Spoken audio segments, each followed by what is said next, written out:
Welcome to Jo&Co, your home for inspiration and insights to help you change your corner of the world. I'm your host, Jo Martin, and on today's episode, I want to talk to you about a little problem I call the productivity trap. If you've ever set yourself a goal at the beginning of the day to be as productive as possible, or you've said, I want to have a productive week this week, then you're falling into what I call the productivity trap.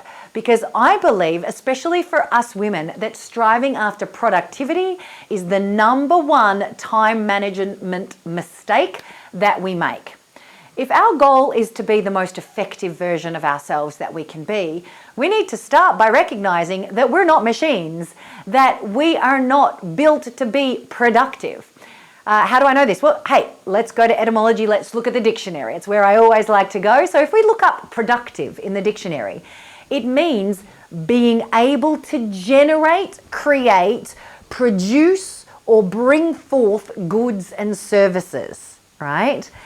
It feels, I don't know about you, but it sounds incredibly mechanistic and very masculine energy. Not that there's anything wrong with masculine energy, but when it comes to masculine energy, let's talk about that for a second, because there's nothing wrong with masculine energy.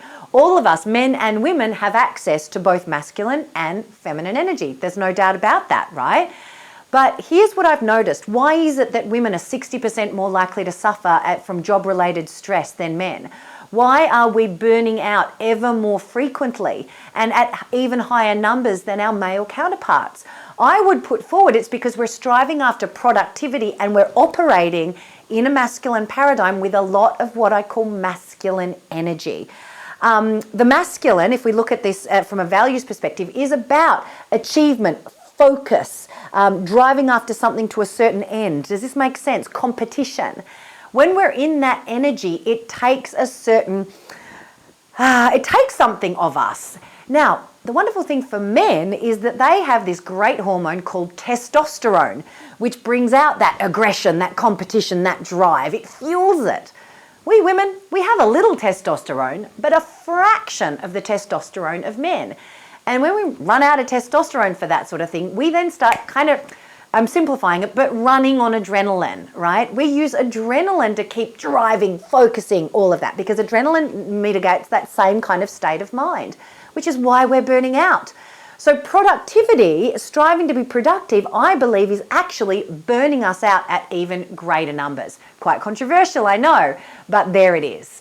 So I put forward that we women especially, rather than striving to be more productive, should focus on being more fruitful. If we look at the definition of fruitful, it means producing an abundant growth as of fruit. Now, I've got 4 beautiful apple trees in my garden and 1 lovely pear tree.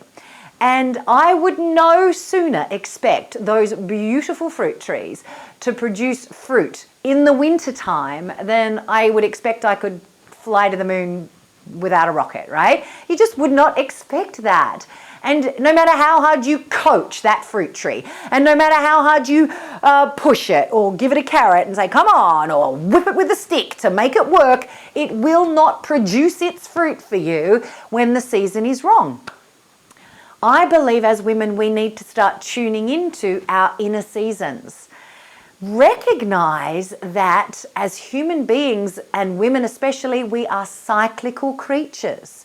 Now, I don't know about you, but I'm very well tuned to my cycle. I know that at a particular time of the month, every month, the world is going to end. It's really ending, and no one can argue with me about that. Everything is very bad.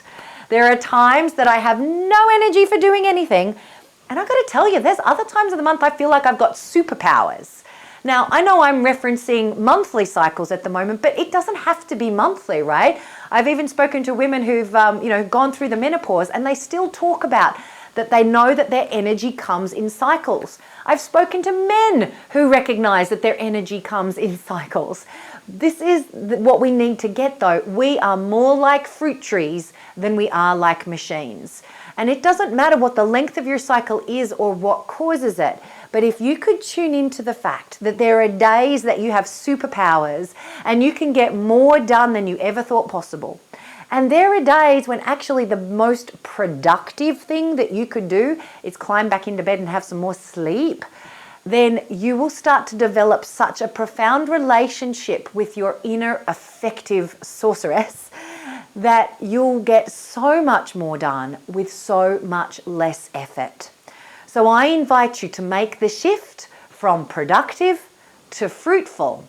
Tune into your inner seasons and start to get a sense of what is possible for you with whatever your energy level is offering you on any given day of the week, month, or year. Let me know how you go with it. And remember, a rising tide floats all boats, and the tide is rising. So let's support one another as we go out and create the world just the way we want it.